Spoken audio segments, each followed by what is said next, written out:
अस्सलाम वालेकुम। मैं यहाँ पे आज जर्मनी के बहुत तारीख़ी शहर आखन के अंदर मौजूद हूँ। आखन में उस जगह पर मौजूद हूँ जहाँ पे इस आखन शहर मौजूदा के नीचे से भी एक शहर दरियाफ्त हुआ था और ये बड़ा दिलचस्प वाक़या है। इसके बिल्कुल बैक साइड पे आपको ये एक जंगला सा नज़र आ रहा है और इस जंगले के अंदर आपको उस पुराने शहर के कुछ खंडरात नज़र आएंगे जो यहाँ पे खुदाई के दौरान सामने आए थे और इनको फिर यहीं पे रोक दिया गया था। तो ये आपको यहाँ पे काफ़ी कुछ घड़े नज़र आ रहे हैं। तो ये बेसिकली पुराने शहर की इमारतें और उसकी दीवारों का एक निशान है और फिर जब इसको यहाँ पे खुदाई की गई तो इसको फिर यहाँ पे महफूज कर लिया गया और उसके बाहर अब एक महफूज दीवार बना दी गई है ताकि उनके ये जो तारीख़ी असासे हैं इनको डिस्टर्ब ना किया जा सके। तो ये एक शीशे की दीवार के अंदर बंद है ये सारा छोटा सा नक्शा और इस शीशे की दीवार के बाहर भी फिर एक लोहे का मजबूत जंगला लगाया गया है जो कि इसकी हिफाजत करता है।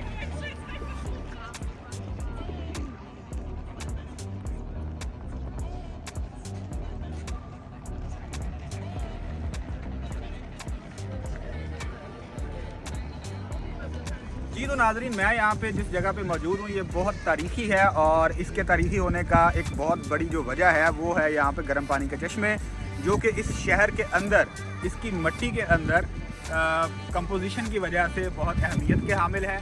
और उन गर्म पानी के चश्मों को देखने के लिए यहाँ पे जो मैंने आपको पहले बताया कि खुदाई की गई थी उनको देखने के लिए, उनकी कंपोजिशन को देखने के लिए फिर यहाँ पे खुदाई की गई थी। वो गर्म पानी के चश्मे भी आपको दिखाते हैं और अब ये एक तफरीही मुकाम बन चुका है। और इसकी बैक साइड पे आपको एक कैफेटेरिया नज़र आ रहा है जो टूरिस्ट के लिए एक सहूलत बना दी गई है और ये बिल्कुल डच बंक के नीचे बनाया गया है। और इसको अगर आप दूसरी साइड पे देखें तो उन गर्म पानी के चश्मों को महफूज बनाने के लिए अब ये एक बिल्डिंग खड़ी कर दी गई है जिसको अब अलीज़न ब्रुनन का नाम दिया गया है।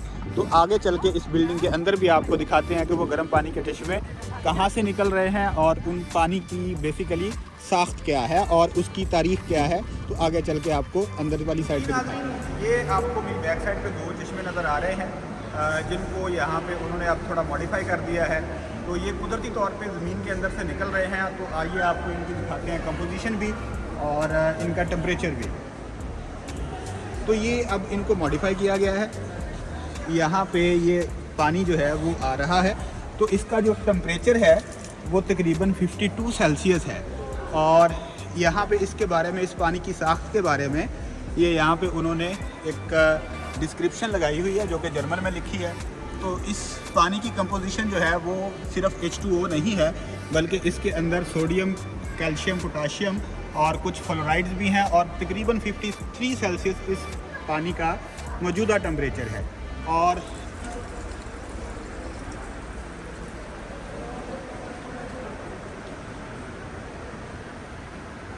ये इस पूरी बिल्डिंग का आपको ओवरव्यू आप यहाँ पे देख रहे हैं। ये एक बहुत बड़ा डोम बनाया हुआ है। ऊपर इसकी आप अगर छत देखें तो बड़ा टेक्निकल तरीके से इन्होंने इसको यहाँ पे बिल्टअप किया हुआ है। तो इसके दो कॉरिडोर हैं और ये बहुत बड़े पिलर्स के ऊपर इसको उन्होंने स्टैंड किया हुआ है। इसके सामने जो है वो अब आज के इस दौर में वो मार्केट्स बन चुकी हैं। और यहाँ पे अब आपको वो एक इनकी इस पानी की तारीख़ के बारे में थोड़ा सा बताते हैं कि इस पानी से इस्तिफ़ादा हासिल करने के लिए बहुत दूर दूर से जो मुख्तलिफ़ किस्म के बादशाह थे और उनकी जो मलकाएँ थीं वो इस पानी के अंदर गुस्ल लेने के लिए यहाँ पे आते रहे हैं। तो ये आप यहाँ पे आपको इसकी तारीख़ नज़र आ रही होगी। तो जैसे हमने बात की थी कि यहाँ पे जो कुदरती तौर पे निकलने वाला पानी है उसका टेम्परेचर बहुत ज़्यादा है, 53 सेल्सियस की रेंज में होता है। तो इस पानी को अब काबिल इस्तेमाल करने के लिए और इसको मज़ीद कारआमद बनाने के लिए इन्होंने पहले तो इसका यहाँ पे बाहर वाली साइड पे इंतज़ाम किया है कि इसको फाउंटेन की मदद शक्ल में इस पानी को उन्होंने बाउंस किया है और इसका टेम्परेचर कम करने की कोशिश की हुई है। तो यहाँ पे आपको बिल्कुल इस बिल्डिंग के सामने ये मुख्तलिफ़ जगहों पे ये पानी आपको बाउंस होता हुआ नज़र आ रहा है और इसका टेम्परेचर यहाँ पे इस तरीके से कम किया जा रहा है। तो ये सारी बिल्डिंग बेसिकली ये बड़े पर्पज़ के लिए बनाई गई है। जैसे कि हमने बात की थी कि पानी का टेम्परेचर बहुत ज़्यादा है, तो ये आप देख सकते हैं कि उन्होंने यहाँ पे मुख्तलिफ़ जगहों पे यहाँ पे इंतज़ाम किया है कि इस पानी को बाहर लो टेम्परेचर के अंदर ये एक्सपोज करके इसका टेम्परेचर कम कर रहे हैं। और अब ये सारा पानी नीचे एक बहुत बड़े तालाब की शक्ल में जमा किया जाता है और फिर उसके बाद इस पानी को वो किसी दिन इंशाल्लाह वो भी हम आपको अगली वीडियो में दिखाएंगे। उन्होंने अब इस सारे पानी को एक स्विमिंग पूल के अंदर जमा किया हुआ है और वो स्विमिंग पूल अब यहाँ पे इस्तेमाल हो रहा है फ़िज़िकल थेरेपी के तौर पे। वो लोग जो जिस्मानी बीमारियों में शिकार होते हैं तो उनके इलाज के लिए उस पानी के अंदर जो गुस्ल है वो समझा जाता है कि उन बीमारियों का वो इलाज है। तो ये सारी बिल्डिंग है आपको यहाँ पे नज़र आ रही होगी। इस सारी बिल्डिंग को अब उन्होंने एलिज़नब्रूनन का नाम दिया हुआ है।